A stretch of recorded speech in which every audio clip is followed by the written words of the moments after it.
And the purpose of this, and I'll kind of go through some of the agenda. I don't need to tell you guys to keep your phones on silent and all that kind of stuff. That's just for the purposes of the workshop. But the key things that I try and cover within this workshop and within this as a discussion is just understanding a little bit more about remote management, understanding how we can foster. So, oh, there you go. I do need to tell you about your phone. Well, I did drop you a note to say, and it shouldn't be them, but I do have to cut it short because I'm expecting a phone call from the hospital to jump on another Zoom, but I'm going to drop that one because it would be too early. It said 15 minutes before 2 or 15 minutes afterwards. Don't worry about it. The saying goes with this: if your dog, your cat, your children, or anybody screams, that's fine. We're all working from home and we know everything comes up. So, but if I do answer the phone and disappear, it's because of this hospital appointment might have come up early. So apologies in advance. I will be darting off if it does ring. Don't worry about it. I hope everything's okay. So we'll try and cover off some things around good communications and how we work remotely. We'll understand how we can build a little bit of resilience within the teams and understand how the teams might be feeling at this point that kind of could be affecting that level of resilience. Look at what motivates a team, understand what we call hygiene factors and how they can be used for good motivation, preparing for motivation levels for the future, and then obviously having a bit of an FAQ and experience share. And what I want to pull out of this as well is just a structure of how team leaders can use team meetings to drive motivation and really kind of use that remote facilitation online and kind of come up what good looks like. So I usually start these things with a little bit of a quote, and I thought, what better one, and particularly because you like cars, Rick, this resonates from Henry Ford, and it's teamwork is coming together is a beginning, keeping together is progress, but working together is a success. And I thought this was a particularly relevant one at this time because actually, as team leads start to change and we start to work more remotely and we start to move into more of a remote space with team meetings and actually team projects and things, these things for me actually quite resonate because working effectively together on a remote setting is hard work sometimes. And it's not always easy. So if we manage to perfect it and we get it right, then that is absolutely a recipe for success. And I just wanted to kind of invite a couple of thoughts from yourself and Rick, Claire, as to what that means to you and if that resonates with you in this current environment. To Claire? Yeah, it does, absolutely. And I guess, again, it's understanding your people. When you're face to face in a meeting, you've always got that one person who's a bit quiet, the really loud one who takes over. Obviously, in a remote setting, that's especially if you haven't got cameras enabled. So it's really thinking about, how to work together to get the quieter ones to speak, the louder ones to shut up a little bit. So it's understanding your people and really working together, and it does take time. I know from my experience when I managed my team back in Singapore years ago, I had a team in the UK and a team in Singapore, and obviously culturally Singapore, they definitely can be a little bit quieter, reserved, and it took some time. Get a few months in, they were running the meetings. It was a process. We did some team building exercises, but they ended up setting the agendas and everything. It was really good. And I know, Rick, from your experience, and we've worked together in a former life, and we've done things remotely at the other end of the country, and we've done things in a room together. But how does this quote resonate with you? And do you have any thoughts? Yeah, it's something I'm used to doing now, dealing with many more offshore teams. Particularly, I've done a couple of stints at Bupa now, so with the various different offices around the world and around the country. It's something I've got used to. But one of the things I've found most recently, going into an organization where I haven't ever met anyone personally before, so I've not been able to get that connection and understanding of who the quiet ones are, who the loud ones are, and what works to try and bring the quiet ones forward a little bit. That I've definitely struggled with that a bit. I think at the outset, it's a lot easier, but building that working relationship and maintaining that working relationship remotely is definitely much more of a challenge, I think, certainly in the work I'm doing now than it has been in the past. And I've been trying to nail down why that is, and the only thing I can think of is every other time I've ended up working remotely, it's been with teams who I've met in person and have the odd meeting in person and then have the odd remote meetings. Even with offshore teams, there's always a number of people you know on a more personal level and who you can communicate with verbally and non-verbally. But when you've got a group of people you've never met before, you can't pin a face to that name. Some people are just not turning the cameras on because they don't want to. That's certainly something I've really thought in this particular piece of work I'm doing at the moment is a bit more of a challenge than I was expecting, given that, I've worked with teams in the past. The Bupa Copenhagen guys, never met them, but built up some good working relationships with those guys in the past. But the dynamics of a team on a call, if you have a few people who know each other with a bit more of a face-to-face previous relationship, I think that definitely helps. And I think going forward, when you've got teams who've never met before, will probably never meet in person. As you're looking at companies onboarding people now remotely around the world, you're going to end up with teams who, might work together 3, 5, 7, 10 years and will never meet people face to face. Yeah. And you're so right, because I've got a couple of clients that I've picked up through COVID where I've never met them once in real life, but actually they've, I suppose, put enough faith in me to actually deliver some work for them. And I've never once sat in the same room as them. So it's now you're in a position where actually you can start to forge relationships remotely, but it's still kind of very different. So I thought this quote was a really great start point to kind of get the conversation flowing and see where people's mindset is with respect to what people's motivators are, how people find working in a team environment, and some of the different experiences. And I think when I look at some of the stuff that impacts on individuals' motivations when working remotely, I think we can split it down into probably maybe 6 or 7 key different areas. And I look at the communication that you have and how that's impacting. And I think when we look at communication and how we set clear tasks, objectives, and how often we communicate is really important. And I think that's sometimes where we can find, if we're not effectively communicating with people, that can severely impact how motivated you are to work for that person and how engaged you feel with that person. So I think communication is a really important part of the remote working experience, as well as, I mean, we touched on this yesterday in some of the sessions that we were running around, feedback. And actually, one of the things that team leaders said to me when they were in the first lockdown wave is, perhaps even though they were furloughed, they never spoke to a single person at their organization. And I think that's criminal. The fact that you're an extension of that workforce and you've not had an interaction with your team manager, even whilst in furlough, is absolutely criminal. And we said this point yesterday, is if you thought your manager was a poor manager face to face, wait till you're in a remote setting, because that is absolutely amplified. So people don't work cohesively if they're not getting the feedback and they're not getting the reassurance that they're doing a good job. And I think the same can be said, therefore, of the environment that they're working in. And actually, is the environment that we're operating in fit for purpose? Is it the people that we've hired weren't necessarily set up to work in a remote setting? So actually now, if we created the right infrastructure and the right environment for them to actually work and communicate effectively. And I just thought, as the start point for those 3, how common do you find that in kind of the relationships that you guys have? Rick, what's your thoughts on those 3 as the start point for motivation in the remote working pattern? Yeah, the first one's an interesting one, because with remote working, you find, I certainly find, that most of the communication you're having with people is in a more formal meeting environment or Skype session.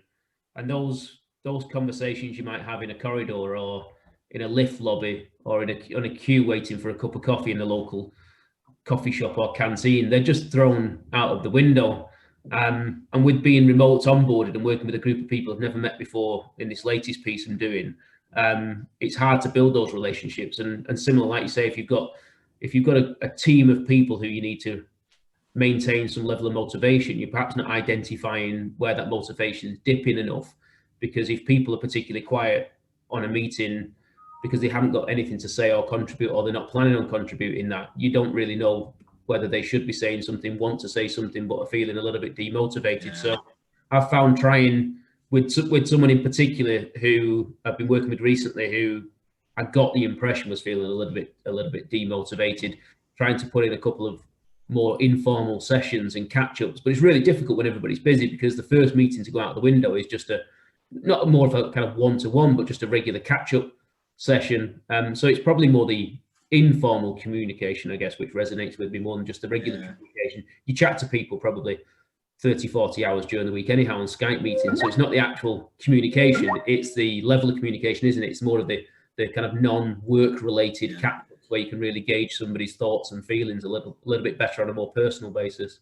Definitely. And it's really interesting you say that the first thing to go out the window when you're busy is that informal relationship bridging communication. And I think in a remote working environment, that is probably the one thing that can't go out the window, because it's the thing that attaches you to the organization. It's the thing that kind of keeps you incommunicado with the person that used to be sat next to you that is now not sat next to you. Claire, what's your thoughts on those three? Which one would you say might have the biggest impact in motivation for remote working? Again, I would say communication. When we first moved to work from home due to COVID, one of my bosses actually made a point of setting up a regular meeting every week, like those corridor coffee break ones, where we could drop in, drop out, and we just chatted a load of rubbish, to be quite honest. But actually it was really good, and we recognized that early on to do. Likewise with my BPO, they continued with their pre-shift huddles that normally they'd all stand with each other and talk about things. They continued to do those remotely. That was really important. The regular feedback, as we said yesterday, that's really key. The environment one's a really interesting one, because I know, not from who I work with, but I saw stories about people working on ironing boards and things like that. And I do think going forward, it's something that businesses have to consider. If something like this happens, are we set up and equipped to be able to work from home? Should we get like this again? And I think it's those that technology piece that we talked about.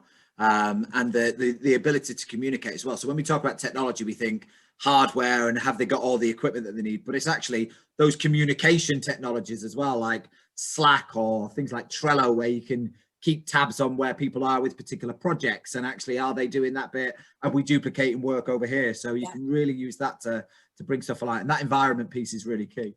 There's a few other bits that I just wanted to cover, and that's clarity, trust, and adaptability. And I think clarity is a really important one, because the ability to see through the wood for the trees in a remote setting can be absolutely hampered when you're working in isolation, and when you're not necessarily confident or comfortable having that clarity conversation with your manager, because you feel like they're so far away, or you feel like you're being a pest or a burden. So clarity is really important. And I think there's a couple of respects there. It's in terms of having the right KPI set up, having the right documented procedures set up, and kind of having the right systems and controls set up in the spirit of remote communication and remote working. Because I think what typically tends to happen in a lot of organizations, contact centers are really, I suppose, hotbeds for this, is processes will change, but we won't update the process maps, or we'll create a manual workaround for something. That manual workaround then sticks as something, but we don't update things in the work instructions to make sure that everybody knows exactly what they should be doing. And people rely on the fact that you've been there for so long and you know what you're doing, rather than actually revisiting the end-to-end process. So thinking about clarity, trust, and adaptability there. Rick, what are your thoughts on which one would be maybe the most important in helping employees maintain motivation in a remote working environment? Clarity, I think, standing out. I think there's a member of my team at the moment who I think has struggled quite a bit with finding his feet on his role and responsibility, as much as what perhaps he could have done in a less remote situation. If we had the opportunity to sit down and talk through things a little bit more closely on a face-to-face basis, I think it would have been much easier.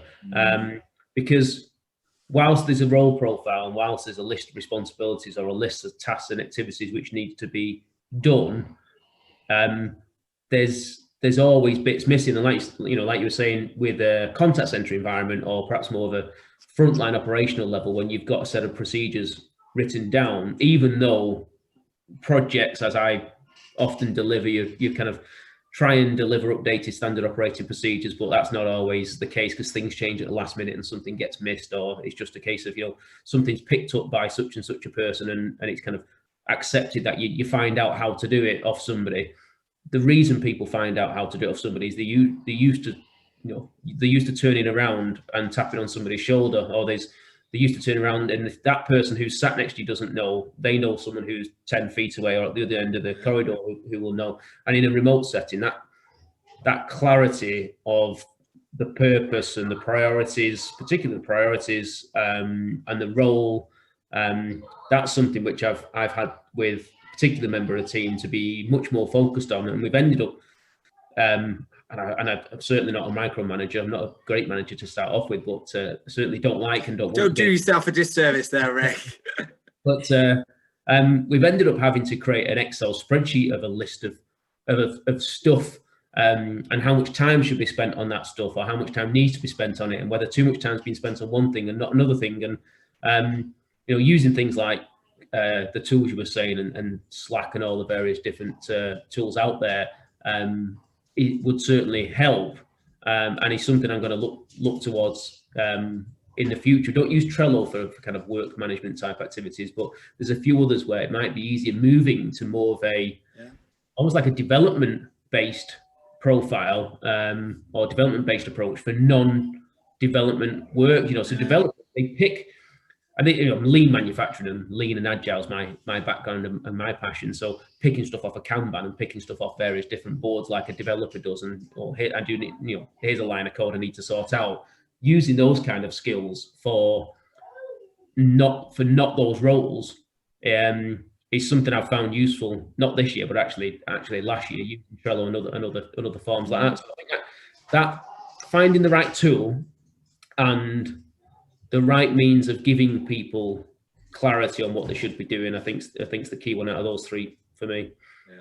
And I think you've touched on some really interesting points there about how you can have development and growth in a remote setting through some of the situations and circumstances that it presents. So actually, you might in a non-remote setting, you might never have thought of going to have a look at Trello or Asana or Slack, but actually now it throws up opportunities to learn new skills and develop your confidence and your competence in those areas. And I think with increased confidence comes increased competence, and with increased competence becomes better motivation to do a better job and kind of fulfill that circle. And I think that's where motivation starts to wane, is when you don't feel confident that the job that you're doing is a good enough job. And I think that's where we can kind of look at opportunities for leaders to step in and really evaluate where people's understanding is and where their confidence levels are in the day-to-day tasks that they used to do, that they still do, but they have to do in a different environment. So if we think about what goes wrong and what affects team motivation levels, I think in order to really truly understand this, we actually need to understand what actually affects motivation. And how people feel motivated and valued and have a desire to want to do stuff. And I look at this in terms of what's the intrinsic motivation that sits within somebody, and what are the extrinsic motivators that a team leader or an organization can start to incentivize people towards. And understanding our teams and understanding what motivates them, I think, is the start point of helping them move forward in their ability to become more attached and become more motivated to do a good job and to maintain the same levels that they did previously. And I suppose the key difference between the intrinsic and the extrinsic motivation is intrinsic, like I said, comes from within. You have to find it within yourself to want to do it and understand what your personal drivers are. And we talk, Simon Sinek talks about it a lot. It's finding your purpose and finding your why, and that kind of golden circle. So you really have to think about that internally. But then you have to also understand as external factors, what are the things that you want to strive for. And organizations typically, they'll have reward schemes, they'll have benefits, they'll have perks, they'll have goals, they'll have milestones that you want to achieve. But all those are great, but unless you really understand your people and what motivates them and what makes them get out of bed in the morning, I think you're personally on a hiding for nothing. And I thought it'd be good to just kind of have a stop here and think, how can we help team leaders really understand more effectively and more clearly how their teams feel about the job, how they feel about turning up, showing up for work, and how team leaders can help tap into some of that intrinsic motivation. So, Claire, what's your thoughts on that? Yeah, interesting. The first thing that came to my mind with extrinsic, with Belize is a big food culture, so anything food driven, they're right on it. So give them some food and they're there. But again, I think, as I mentioned yesterday, because Belize is such a small country, you're almost a little bit luckier because people do know each other and they do understand each other and they know their families. But obviously, again, it's really about that communication, talking to your teams, and not necessarily just work things. Ask them, how was your weekend? How's your family? That kind of thing.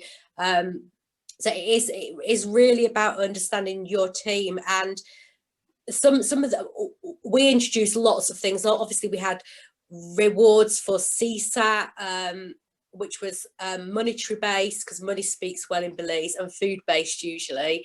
But they used to do on the spot prizes as well. So they're just, if we had feedback, they'd obviously coach the agent, but then a week or so in they'd get everyone up, they'd ask the question, a customer asked us A, and they'd ask that, and whoever answered it would get a spot prize. So there was lots of work like that. Again, it's a cultural thing, I think, depending on cultures as well. So it is understanding what works well for the team. Yeah, brilliant. Rick, what would you kind of have thoughts on that? What's your reflections from that? Yes, I work in a different, similar industry, but from a different lens, really, isn't it? So a lot of the people I tend to work with within the teams I've got, or the teams I'm managing towards a particular change agenda, they tend to have a bit more of choice as to where and who they work with, which can be a bit of a luxury, where not everybody has that same opportunity in an organization. But the teams I work with, there would tend to be the kind of roles where people could do the same role at any organization. The pay would be broadly the same wherever they go. The benefits may be broadly the same, or not that much of an influence. So it's much more around those intrinsic motivators with the people I'm used to working with, and trying to find what works to try and motivate someone towards a particular goal on that more intrinsic level is hard, isn't it? It's finding out from them who they are as a person, and what's making them get out of bed in the morning and log onto their laptop at daft o'clock in the morning, or stay on late at night to just get the job done. It's not the fact that they're being paid more than they were in the last job. Not always. It's not the fact that they're going to hit a particular bonus target. It's that they want to actually stay and get something done. And that's where, going back to the previous slide or the slide before, understanding what you can do to communicate with people better is really key, so you can understand their internal motivations, and try and get on with them to the point where you can use that knowledge to help try and motivate them so they stay on and get a job done. Because things, given food and money, it doesn't necessarily come in as much in some of those roles of the people that I'm working with. I call it the donut culture.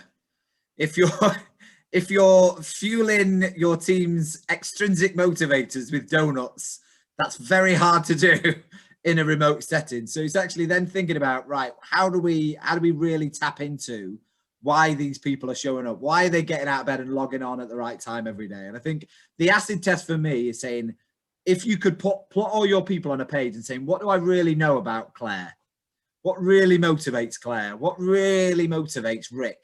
Why does he do what he does? Why does Claire kind of make sure that she logs on on time every day and actually stays and does extra hours? What is it that really, is it about Claire's psyche, her work ethic that makes her do what she does? And actually, does that differ in a remote setting? And actually, is there something that I then need to tap into about what motivates that person to actually do a little bit more and actually approach them a little bit differently? So I think the acid test for me is in a remote working environment, plotting your people on a page and really thinking, what do I know about that person?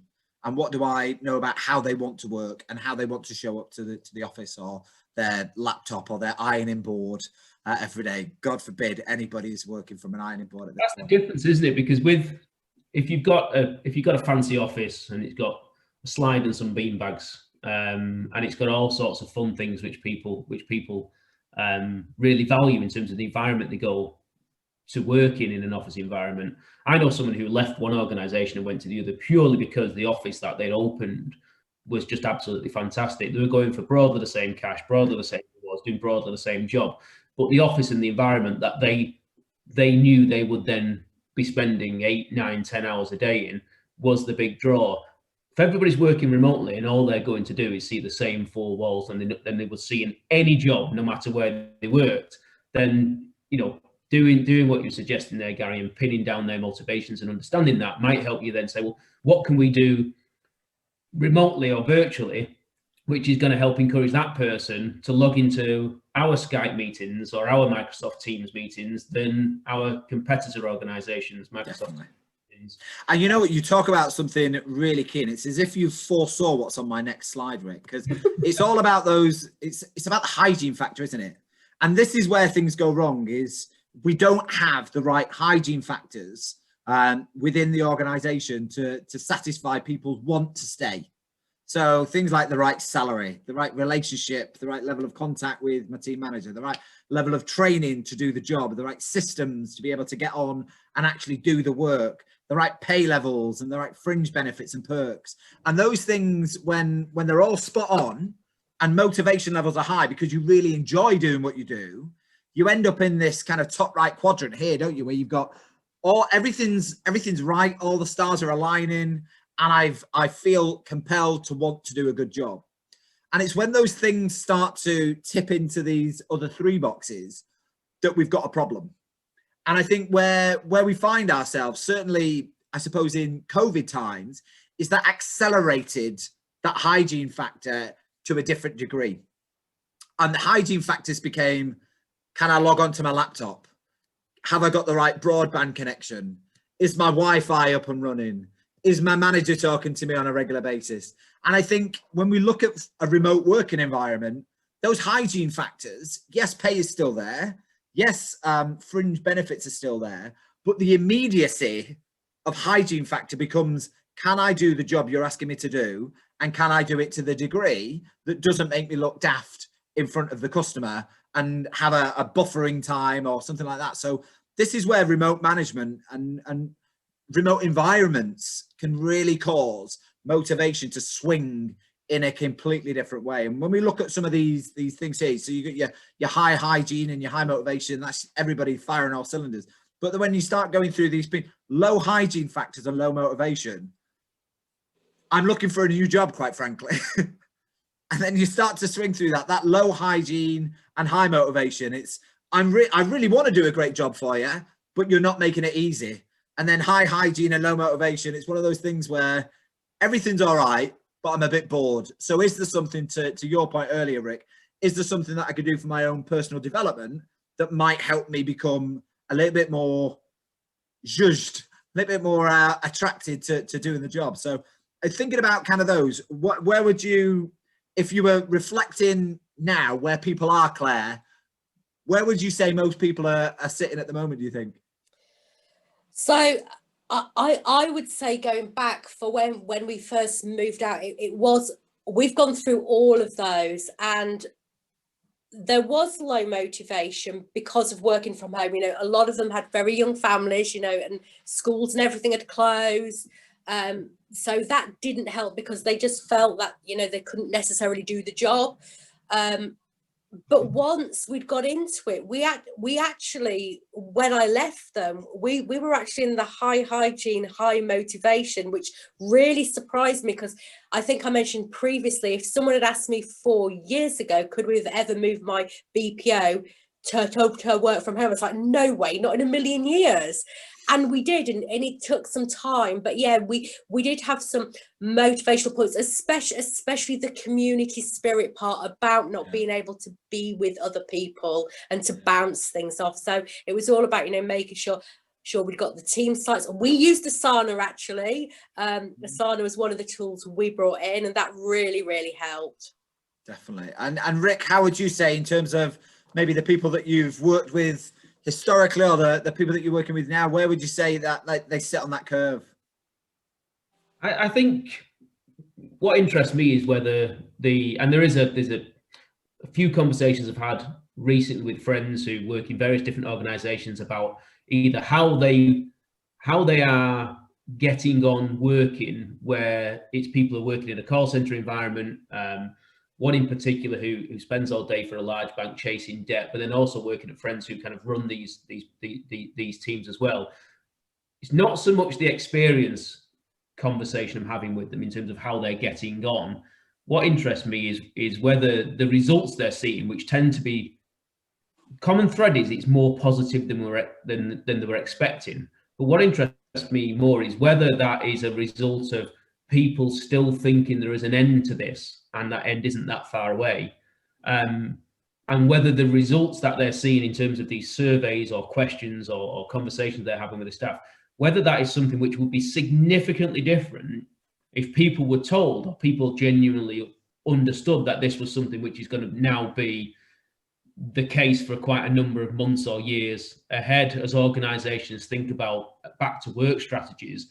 Are they ever going to have 100% of the workforce back in? Lots of organizations, or people in senior leadership teams of organizations I've been speaking to, their plans certainly aren't to do that. They're looking at less people going back for a number of reasons, a number of opportunities with that. And if you've got people who are filling in these surveys or having conversations to say, yeah, we've still got, high hygiene factors are fine. We've now been given the kit, the laptops, the headsets, the support. We've also got high motivation because we're able to not have to sit on the tram, although some people, used to enjoy traveling into various city centres, etc. But are they seeing that as a temporary thing, and therefore they're thinking, well, the next couple of months, that's fine. So I've got the high motivation. But if you said, look, I'm going to tell you now, you're never going back into that office. You might go in once a month, once a fortnight. But actually what you're doing now, getting up, out of bed, grabbing a coffee, sitting at your laptop and staying there for the next 10 hours, that is now something which you're going to be doing for the next 5-10 years. Yeah. Would the results of those surveys or conversations be the same or different? Yeah. And I'd be really interested for people to be having that conversation, and then you would really see how this was impacting people's motivation, because I think people are still in this kind of, well, actually, I will get back to that. A temporary bubble. Yeah. Yeah. I will get back to being able to sit in the coffee shop and chat to people and have those more personal conversations. I will be able to turn around and tap on such and such a body's shoulder if I don't know how to do something, or I don't feel as though I'm doing my job properly. I'll be able to turn around and ask for some advice informally. Yeah. And it'd be really interested to see some results as things start going on and people realise this is probably, for a lot of people, much more longer term thing than perhaps what they originally and I think you're absolutely right there, Rick. And if we take the previous slide where we were talking about intrinsic and extrinsic motivators, and then we look at and couple that with people's hygiene expectations. If my intrinsic motivation is to be surrounded by people, I thrive off the work environment, I thrive off the culture in the contact center, I thrive off the fact that I can go and kind of just tap somebody on the shoulder and be around people. And your hygiene factor now is that's my hygiene is low because I'm not there. I've not got that same motivation. The hygiene factor for me is that I'm in a culture where I can contact somebody and I can be really present and I can be really surrounded by a great buzz. Then it starts to swing. And I would invite all contact center leaders who are managing teams remotely to do that exercise where we say, really understand your people in terms of intrinsic and extrinsic motivators, but then actually survey them and say, right, if you could plot yourself in one of these boxes, where do you feel like you might be?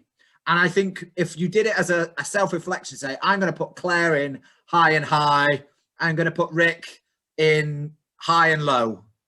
And actually, when it comes to the teams then evaluating themselves, it'd be interesting to see if there is a difference in the report. And on the go on, Rick. I was going to say on the intrinsic motivators, that's where they're going to come into play much more, aren't they? Because if you're in you're a contact center environment and you might be in, say, the financial services sector, working for any financial services products, they're broadly the same. You're having broadly the same conversations about broadly the same products that have broadly the same benefits to customers. Those intrinsic motivations is what can you tap into there to motivate that person to do a really good job for them and for your organization to promote and help those customers. And going to an office with a big badge outside the front of it and a real nice work environment is probably what differentiates you, and that will come across when you're on calls and when you're seeing customers. If you're sat at home and you're not seeing that, and there's financial services products that you're selling, servicing, or helping customers with, are no real different to anybody else's, it doesn't really matter where you work, does it? So what on earth can you do to identify those intrinsic motivators to get that person to want to do a good job and to be highly motivated to work for your organization versus any other? Maybe the product is going to be much more prominent in people's intrinsic motivation. Definitely. And I think some of the decisions that contact centers make around their location strategy and whether they operate a blended model will undoubtedly have a future impact on the attrition levels that we're likely to see in the contact center. And I think the attrition levels at the moment are artificially low because of recession and because of, to your point, Rick, the temporary bubble that's going to happen here. So when everything and all the dust settles and we start to unpick that and people get more confident and more comfortable with, actually, I'll go and work for that one because I can work from the office there, I think that's when we'll start to see that productivity drop and that kind of attrition level start to increase as well. And I liken motivation to what we call like a draining bucket, in that you constantly have to replenish the bucket because there's constantly things that is going to get in the way. And I think if I was to invite leaders into this and saying, actually, how are your team's energy levels? Is the bucket leaking? And what are the leaks? Rick, what would you say are some of the biggest leaks that drive an impact in motivation in some of the environments that you've worked in? So, I mean, lack of support, I think, is always a big one. People feeling like they've got little support from their leadership team or little understanding of the challenges that they face on a day-to-day basis, not feeling as though they're acknowledged or being tackled. I think is a big one. And if you're in a remote environment where you're having less exposure to the people who can help solve those things for you, you're not seeing as much action as perhaps you weren't seeing when they were around, So if you've got a group of people who didn't feel as though they were being listened to and their worries and concerns weren't being taken seriously and resolved, it's probably even more of a problem now in a remote environment when somebody's just staring at their own laptop all day. Absolutely. Probably one of the biggest ones I think is probably out there in terms of how does that leadership team help ensure the people who have these concerns are aware that they acknowledge them and they're going to do something about them. Yeah, it's that closed loop action, isn't it? And I mean, I've worked in organizations where you've used feedback models like you said, we did, and actually demonstrating that even in a remote setting, you've said these are the problems. So this is either what we're doing to fix them or what we've actually already done. Claire, what would you say in terms of your experience of some of the biggest leaking holes in the contact center that drive low motivation? Yeah, I mean, I totally agree with Rick that the team leads and the support. I think that whole support thing, but also I think processes. I mean, for us, it really did highlight that some of our processes were not necessarily clearly defined when you've got someone next to you to say, okay, this is how you do it. So that actually was a big continuous improvement opportunity for us to actually get the agents to help us rewrite some of the processes and redocument them. So definitely support and processes were two of the big things in the early days. Yeah. And I think there's, I mean, I've had numerous conversations with people from quality assurance and people who operate speech analytics tools. And I think there's an opportunity, not necessarily at the team leader level, but certainly at a more operational level that has that insight and that oversight of what customers are saying, to then use that as a means to tackle some of the big things that agents are getting it in the neck for. And I think at the moment, they probably get it in the neck for hold times, wait times, level of service. So it's how do we start to think about recognizing and acknowledging those things, and then pulling out superstars and say, you know what, I've just listened to that call. You're an absolute bloody superstar. You deserve a medal for that. Well done. And that will in itself go a long, long way to just appeasing some of that kind of motivation, that recognition that actually you recognize that the job isn't easy. So I think I listed some of the things that typically I've seen in my experience, and acting as the big bucket: unreasonable demands, that worry, anxiety, and fear of potentially having losing your job because you're not doing things right. That technology hassle. So we talked about having the right Wi-Fi, having a secure VPN, having access to the right systems, navigating all the right technologies, recognizing that the environment is different and that we've got personal and work stress happening now. And I think work stress is one thing, but then when you're in an environment where you're at home 24/7, that can have a serious impact on the relationships both at home and at work. The family distractions that you've got the cat walking in, you've got the dog, and then you've got fear of actually thinking, will there be a job to go to when we start making all these efficiencies? Are they going to need the same amount of resource? Are we going to be reducing staff because we're not going to need the same amount of office space? And all the technology gains that we've made through other omni-channel technology communication, is that going to affect my job? So I think there's a load of things that really real significant things that can weigh on agents' minds that are going to have an impact on their motivation levels.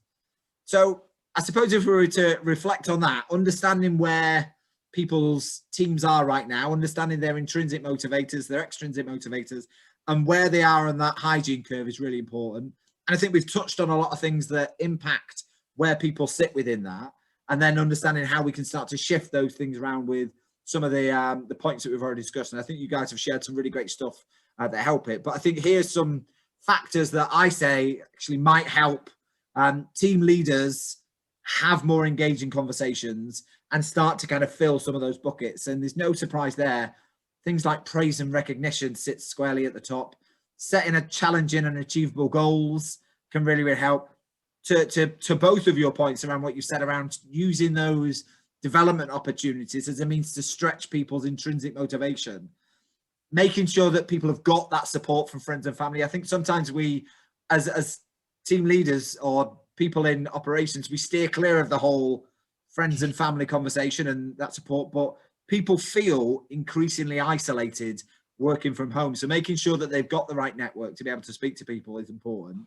And actually that downtime is really, really important. I mean, I spoke to someone recently who said they were getting out of bed, sitting at the end of their bed on the laptop, doing the job, then staying in there all day and then getting back into bed with actually no physical downtime and no light being seen from the outside. So making sure that you've got that balance is really important. And then obviously with hand in hand, that goes with your own personal well-being and making sure that you're getting activity and exercise. And one of the great tips that a team leader shared with me, and it sounds obvious to say it, but I think sometimes we get conditioned to, I need to be on a Zoom or I need to be on a call. It's actually go and have a walk in one-to-one. Get your steps in, get your 10,000 steps in, and let's have a walk in one-to-one. To making sure that you're creative with some of the stuff that you got. And is there anything else that you guys think actually there's some things missing there, or would you say there's any extra ones that you throw into the mix? I think there's one thing which interests me a bit is, and this came to me yesterday actually, because there's a huge team Christmas event where I'm working at the moment, and there were 50 odd people on that call, yet maybe 4 or 5 people were the ones who were interacting, and everybody else was either like me, don't really know anybody, I have got other stuff to do, so I was doing it in the background, not really paying much of attention. But what came to me is if you've got a team of people, and within that team of people, there's always going to be smaller groups and cliques and teams. And when you try and organize something like was obviously trying to be done by the leadership team yesterday, for a large group of people, it's definitely having a benefit. But what's missing still is the opportunity for those smaller groups of friends who have common interests to get together and nip out for lunch or go for a coffee or just gather around a vending machine somewhere. And I'd be interested to see what tools are out there. And I haven't explored this and don't really have the need to at the moment, but it'd be interesting to know whether there's any, for larger teams like contact center environments, whether there's any tools which help smaller groups of people within that group engage. Because all I've seen in this engagement, and even last year where there was office challenges and people were starting to work more remotely in that organization than they had them before, is all I see is large groups being set up. They can sometimes be a bit contrived, and they're not, and they're trying to be inclusive for the whole team of tens and tens of people. Whereas actually what you need to potentially try and focus in on, how do you give your team the opportunity for just 2 or 3 people to get together? Because people do have WhatsApp groups, but it's not the level of engagement they really need, is it? Having 2 or 3 people, or half a dozen people exchanging views on a WhatsApp group. Actually, you need that group of people to have their social aspect during the day. So maybe it's something to do with giving people the opportunity to do that somehow. There must be Skype sessions. And you know what? I think, again, I always say with these things is the more you can include the front line and get them to come up with ideas and solutions to some of those problems, the better. And then the organization then has the duty and the responsibility to try and organize and facilitate that. So actually, what I've seen work really well is organizations have a Zoom kitchen. So the Zoom is on all day. And actually what you can do is whenever you're getting yourself a cup of coffee and you want your little rest break, you can talk to somebody online through WhatsApp. Oh, I'm just going to the kitchen, and they link into the kitchen. So actually they can sit in the kitchen and have a quick conversation, say, right, oh, how's things? And you can have that water cooler conversation, or you can have that kitchen conversation as you're sticking your ready meal in the microwave, and still start to talk to each other through the either breakout rooms or through Zoom rooms or whichever means to do it. But I think those are the types of things that organizations might miss. Yeah, that's a really good idea. That I haven't seen that in action. Zoom kitchen. I'm gonna patent that one. But I think what you've talked about just at the start of what you were saying there, Rick, was about being present. And this is a slide from Teamwork and Leadership by Mike Rogers, and he talks about the wisdom of bees. And I've included this because I think it's really, really relevant. And actually, everything starts with B, hence the bees, but it's around being present. But being present not only as the team leader, but encouraging your teams to be present when you're on these virtual sessions, and when you're on there and you're making sure that everybody, when I'm talking, your camera is on and your phone is down, and you do it in a normal team meeting, don't you? And you'd actually say to someone, put your phone away, but actually you can't see it in a virtual setting. So it's been really, really specific about what goes and what doesn't go, and actually really listening to people. So when we talk about things like active listening, getting people to paraphrase and making sure that do you understand? Play back what Claire means with that. What do you think's the biggest thing? And getting them to really be present and in the moment with some of the stuff. But then it's also things like being clear, and that goes back to what you said, Rick, about that clarity piece, and making sure that people have got absolute clarity in what they're being asked to do, and have got the opportunity to be able to clarify without being judged. And then obviously, I mean, we've seen #BeKind come out in a number of different guises, but I think in this instance, it's really important that we actively encourage our team members to think about other people within the team and actually cease back some of that judgment that might normally have been a bit of a jibe, because you don't know how somebody's going to internalize it at this point in time. But at the same point, you've got common things like be courteous and making sure that you're acknowledging other people, and actually making sure that in a team environment, everybody's getting that share of airtime, and that it isn't monopolized by one or two individual figures. But I think the key one for me is the last one, is actually just be flexible. You've got to understand that people are going through scenarios, different circumstances, and whether it's a COVID event or whether it's just a normal way of working, people have to be a little bit more flexible in how they supported, in how they're showing up, and how they're being supported in some of the decisions that they make. And actually, if they don't make the right decision because they didn't necessarily have the right information to hand at the right time, that's not one that you crack them over the head with. It's actually, right, let's talk through the decision-making capabilities that you went through when we did that. So I think if we can bear those 5 Bs in mind, I think we'd be in a much stronger position to have high motivation and really tap into some of those intrinsic motivators that help people really understand how they can kind of be supported in the environment. So that's kind of just a flavor of how we can support team leaders to, I suppose, motivate people and really understand how they can tap into what's going on inside people's heads. But one of the things that we see within the remote setting is actually it's really tough organizing a Zoom meeting. It's really tough organizing a team meeting and getting those same levels of engagement that you might have had within a team environment. So we've all done remote management. We've all been at the end of that call where we think somebody's checking their emails rather than actually listening to you. So what's some of the horror stories that you guys have had, and how have you managed some of those in a particular way that gets people back around the table? Rick, I'm going to come to you first, and then Claire, I'll let you share some examples. So you must have had a few, Rick. Just on point with that, actually, which is I'm being invited into the hospital appointment lobby at this very moment on my You're in the hospital waiting room. So I'm just about to jump into the hospital virtual waiting room. So I'm going to have to dial out because it's a video consultation. So I'm going to have to disappear, I'm afraid. Yeah. So apologies. I was just slightly distracted as you were saying that, because I could hear my other browser beeping. So I'm going to have to jump onto this other one because they'll be waiting for me. And it's, as you know, these things take months to organise. So I'm going to have to... don't worry about it, Rick. That's absolutely, as we've said, you have to plan for every eventuality in this. But good to see you again, Gary, and nice to meet you, Good Claire. to see you again. Yeah, Thanks for all your contribution there. Speak to you later, Rick. Bye. Claire, you must have had some BPO horror stories that you had to manage there. How would you, what would you say is one of your kind of one or two key takeaways? It's the it's the whole face-to-face thing, isn't it? You know, sometimes it's like, you're not telling me the truth. You know, you're not being open and honest. I can tell by the tone of your voice sometimes that you're not being completely transparent with me. And I always say, don't ever kid a kiddie. You know, been there, done that. So that was tricky. I've never really had any real horror stories, to be honest. I've just been very lucky.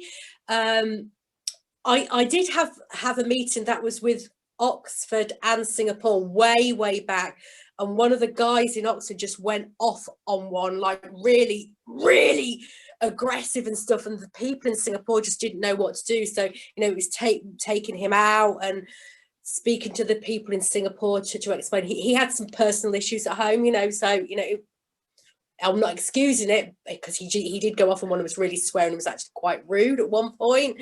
And that was when you've got your team in Singapore, you know, having to talk to them and explain to them about the situation, and this isn't common.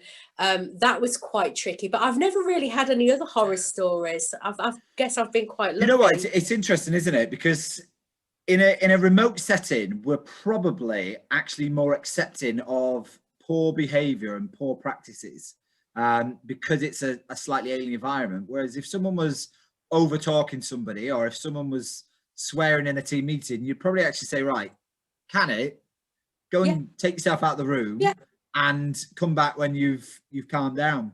And I think we maybe are more accepting of poor behaviors in a remote setting because it's not necessarily the same environment they usually work in. And I think there's tips, isn't there? I mean, there's still setting that agenda, it's setting that contracting, that expectation of this is how we behave in a virtual meeting, and being really clear and upfront about what the agenda is, giving everybody the opportunity. If we think about some of those those B's that we had in the previous slide, be kind, be courteous, be flexible, be present. Definitely all of those apply to a team meeting. If we were setting up a virtual team meeting agenda, that is absolutely how we would do it. So I think for me, when we look at what a good team meeting should look like, especially a virtual one, it's encapsulating all those things. It's knowing who's taking the lead, who's owning the agenda, and how you want people to behave in that virtual setting. And I had a conversation with a team manager in the first lockdown who's like, nobody ever puts the camera on. And I said to him, I says, well, have you asked them to put the camera on? Yeah. Like, no. So they're just sitting there and he's talking to 6 black boxes. I'm like, well, if you don't ask, do they know how to turn the camera on? Exactly. And I've been in a meeting where someone suddenly realized that they've not got the camera on.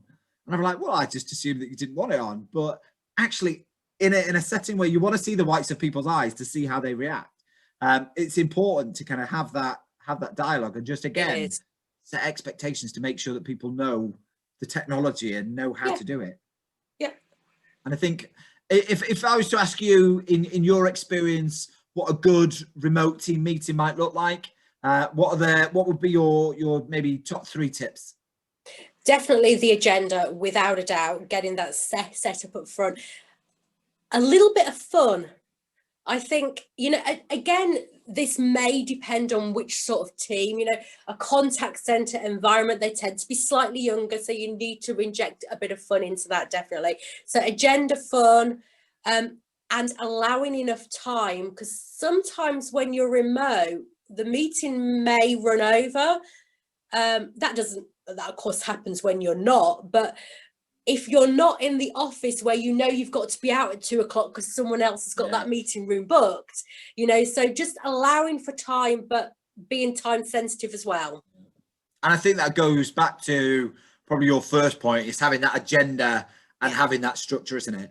And I when I work with team leads and when I'm working in contact centers, I train a 5-point team meeting structure, if you like, and I talk about how are you going to pitch up to your meeting, and it's an acronym that I've developed to say, right, actually, here's 5 steps that you can take to really help you organize and structure your meetings in the right way, either remotely or otherwise. And I think it's that first P is absolutely crucial. You talked about it. It's kind of plan your agenda, but also you've got to plan yourself. Yeah. You've got to be in the right mindset to be able to make sure that you're rocking up to the meeting with a positive approach and with a positive attitude, but also planning the environment and saying, actually, right, is Zoom the right one? Actually, will we need breakout areas? So do I need to structure that? Do I want people to break out into little sections? So really planning the environment that you want and making sure that everybody's comfortable with how they log in and how they're going to interact and what's expected of them. And then the I stands for the input. So what actually do you want to cover? What are the key messages that need to come out of the meeting that you're establishing? And how are people potentially going to react to some of that, which kind of comes into the C a little bit later on. But the other thing is who needs to input. Yeah. As team leaders, we tend to take the responsibility and the ownership for creating the agenda, for planning the speakers, but actually it doesn't need to be your meeting at all. Do you actually need to have the meeting yourself? And who actually needs to be involved in that? And who do you want to bring in that can help make sure that that message and that input lands in the right way? Which goes to the last point, is what do you want to land? What is the specific action and activity that you want people to go away with?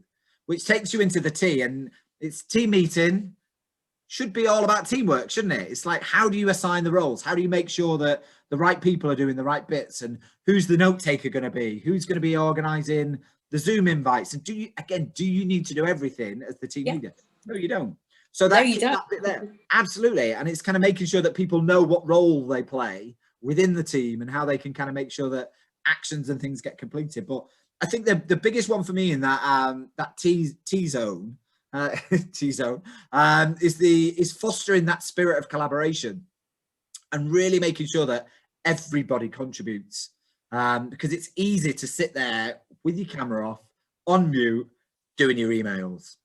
And I think that is the most important part in a remote setting, is to make sure that people are present And you do that by making sure that people are included in the conversation. Yeah. And actually, I quite often, especially when I'm doing training, is I'll invite people to speak just to make sure that they're still engaged and they're still with me. And sometimes it can backfire because it's, can you just repeat that? And actually, you know that they weren't listening, they weren't zoning in. But those last two around considerate, and it toys with consideration and care in here, I think, is how do you want people to feel in your meeting? What's the purpose of the meeting, and how do you want people to feel? And we can be really guilty in contact centers of doing meetings for meeting's sake. Yes. But actually consider the purpose of your meeting and how it's designed to make people feel. Yeah. Is it an ass-kicking session? If it's an ass-kicking session, I question what's the value in it? Yeah. How is it going to make people feel once they've dialed off? But if it's to really fire people up, how are you going to do that? And how do you show that you care within at the same time? And then the last one is, how are you going to make it all happen? Once that Zoom meeting closes, who's going to do what?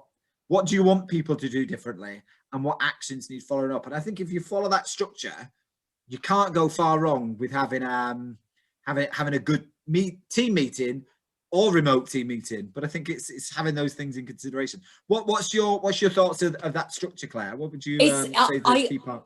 I like it, but I also, it's interesting you touched on the point that the team leader doesn't have to do everything. So again, way back when I first started managing a team remotely as well as Oxford, one of the things now these were not frontline agents, these were what we class as a specialist niche team. So it was a step up who had very specific roles. I didn't want to be the one sat doing the team meeting, talking to them all with little engagement. And again, it was a process. I touched on it slightly earlier. It was a process we had to follow, but after a few months, they ran the team meetings. So I moved them to really a self-managed model, and we started off by doing some team profiling, and we used Belbin back then because Belbin was quite common to find out different personality traits, and between them all they used to take it in turns to be the chair of the meeting, to take the minutes.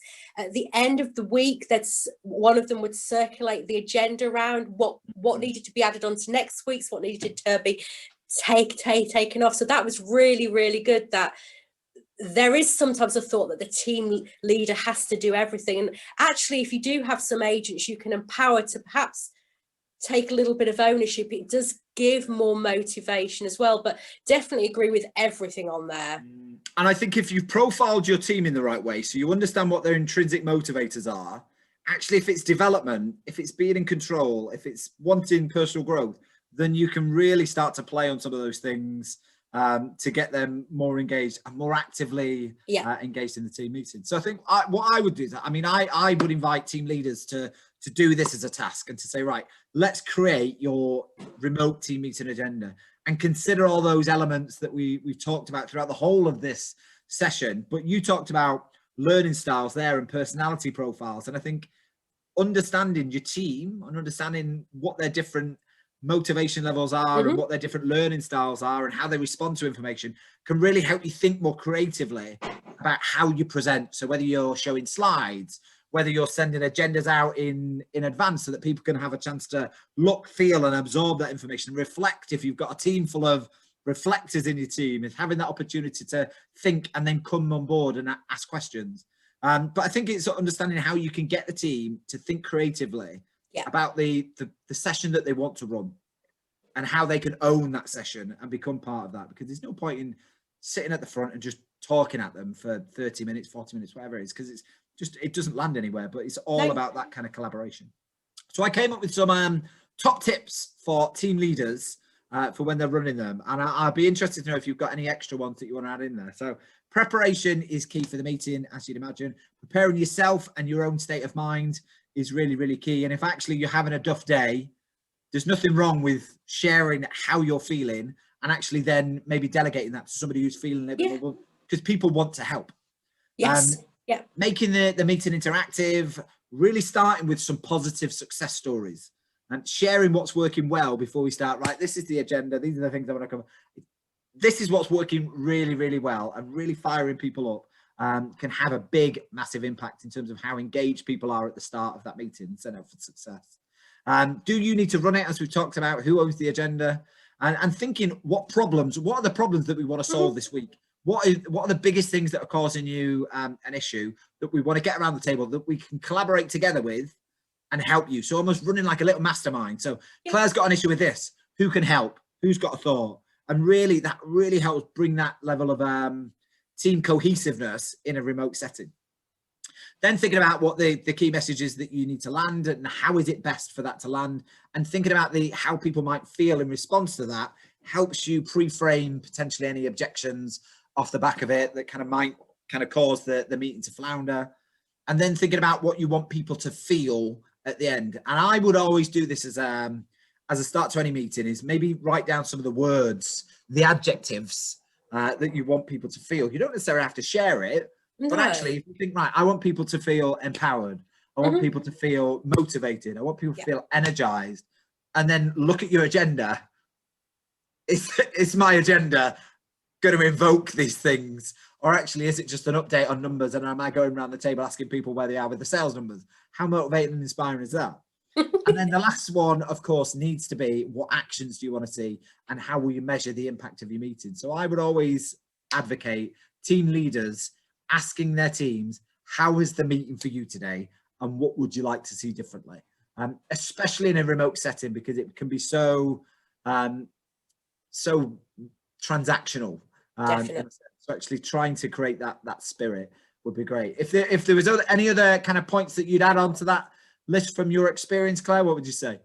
No, I think you've got them all, and that last one I think is really key, because as you say, don't just have meetings for meeting's sake, and don't just go over the same thing week in, week out, because people get bored. I think it's really important to actually check back and see if the team really want to do this, if they want to talk about something else. But also I think definitely that making note of actions and delegating those actions as well. Again, it doesn't have to be the team lead who does the actions, delegation and owner, and then make sure you've got a time frame to come back, because I think there's nothing worse than being in any meeting where you talk about stuff and people take actions, but there's no follow-up afterwards.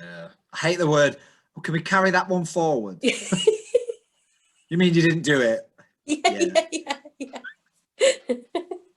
But yeah, so to kind of summarize this as a session, and some of the key points that we've covered is understanding really what makes your team tick can really help drive motivation levels, and tapping into that intrinsic motivator is key. How can we as leaders establish what the current, I suppose, and I say current there because those have probably changed from maybe where they were 6 or 9 months ago, in terms of that high hygiene level. How can we help people learn new skills and understand where their strengths are?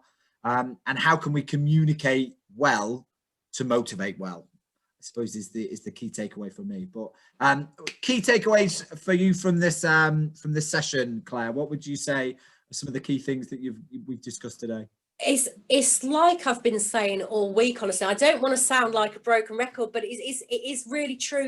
It's absolutely keeping me engaged, and it's really good to listen to other people, because as I've said, just because I've been doing something, I have come from one industry, so it's interesting to listen to other people who've worked in different industries, and really just gaining insight. But there's some really, really useful stuff here, definitely.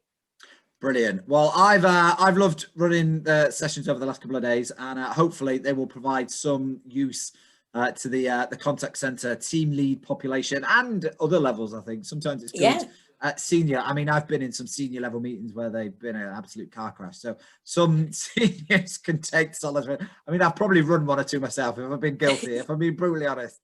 But just having some reflection sometimes is an opportunity to make sure that you approach the meeting in the right way. And I think that pitch structure acts as a really good baseline to kind of say, right, am I landing this in the way that I want it to land? And is it going to have the desired impact and behavioural shift that I want from the people that are attending? Brilliant. Definitely. Right, well, thank you very much for joining on again, Claire. It's been lovely to have you on. And I'll see you again in the near future, no doubt. Yeah, tomorrow. Tomorrow. Cool. Right. Well, I'll leave it there then. Thank you very much. And I'll speak to you again. Take care. Okay. Bye-bye. Bye-bye.